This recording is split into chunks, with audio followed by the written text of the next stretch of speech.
I'm making this video to call attention to a grave injustice being done, and I need your help to stop it. Singh is a British author and scientist with a PhD in particle physics. He writes popular books on science such as Fermat's Last Theorem, The Code Book, Big Bang, and Trick or Treatment: Alternative Medicine on Trial. He also writes a column in the British daily newspaper The Guardian. In 2008, he was sued by the British Chiropractic Association for libel, for an opinion article he wrote that was critical of chiropractic treatment, entitled "Beware the Spinal Trap." This is what the BCA are so upset about. The British Chiropractic Association claims that their members can help treat children with colic, sleeping and feeding problems, frequent ear infections, asthma and prolonged crying, even though there is not a jot of evidence. This organization is the respectable face of the chiropractic profession, and yet it happily promotes bogus treatments. The BCA are able to sue a journalist for making this statement in an op-ed because of the queerness of libel laws in the UK. And therein lies one of the two problems I want to address. One, England's libel laws need to be reformed. People need to be able to speak out in newspapers, and the case against Singh needs to be thrown out. Two, the tolerance for chiropractic in mainstream medicine is not appropriate. It doesn't deserve to be in the same category with chemotherapy, surgery, and antibiotics.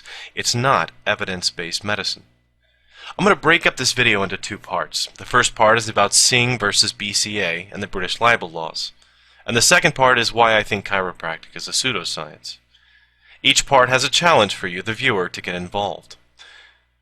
We in America tend to look towards England as a progressive nation, more liberal than the US in civil rights and free speech, and yet London is known as the capital of libel lawsuits. Why? The most striking issue is who can sue in British courts. Almost anyone. If as much as a single copy of a book, newspaper, or magazine is sold in England, even in a second-hand shop, any claimant can sue the author for libel. This has led to a phenomenon known as libel tourism, such as when Kate Hudson, an American actress, went to London to sue the National Enquirer, a US-based, well, I'm going to call them a newspaper, for claiming she had an eating disorder. So why would anyone want to choose England instead of, say, Belgium to go to court? Because the burden is placed mostly on the defendant, and 90% of cases are awarded to the claimant. There is no cap on damages, and they tend to be on the extreme end. Costs for a libel trial often exceed millions of pounds.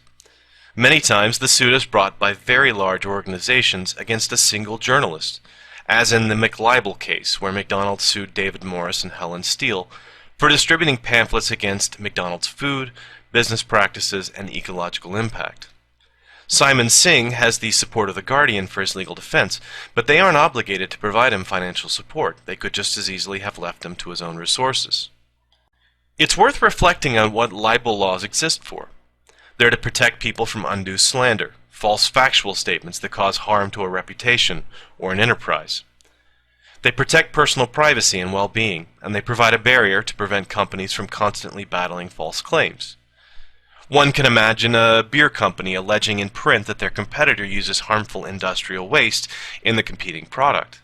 They would have a legitimate claim to seek redress for lost current and future sales.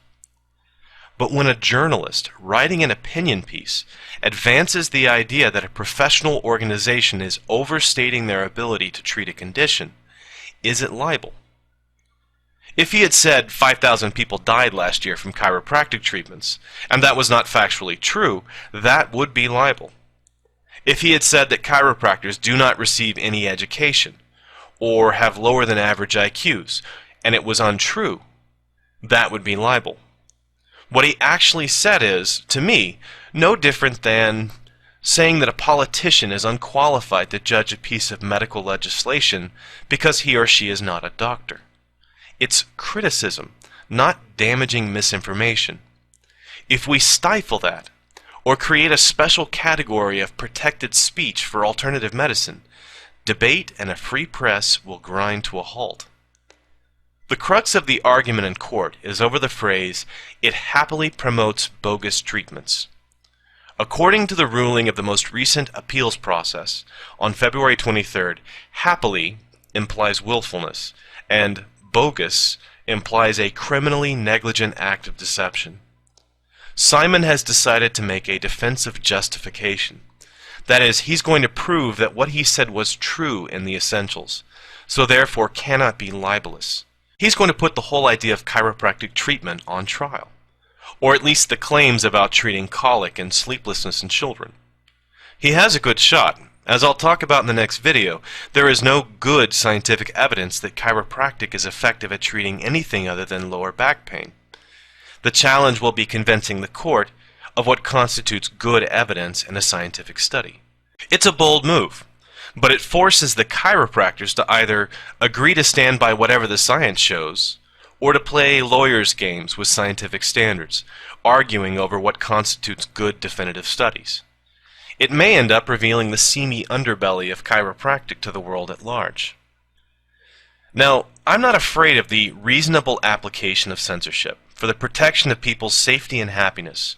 I've removed comments I felt were dangerous or spam from my videos, but I think that this move by the BCA is a blatant case of suppressing a dissenting opinion by exploitation of a bad law.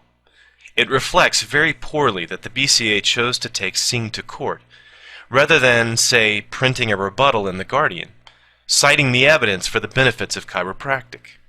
Rather than engage in a debate, they decided to shut it down, to prevent this journalist from having a voice. I think that's wrong, and I'm not alone. The bigger picture here is the right for advocates of science and reason to speak out against pseudoscience and bogus treatments. If the champions of evidence-based medicine can be silenced by such tactics, then we have sacrificed 300 years of medical advancement. There are things you can do if you feel motivated to help. First, sign an online petition for British libel reform. The link is in the sidebar. And get the word out about Simon Singh on your channel, or your blog, or your Facebook page. You can mirror this video if you like, or make your own. If you're a British citizen, contact your MP and let them know where you stand on the issue of libel laws, chiropractic, and Simon Singh. Thanks for watching.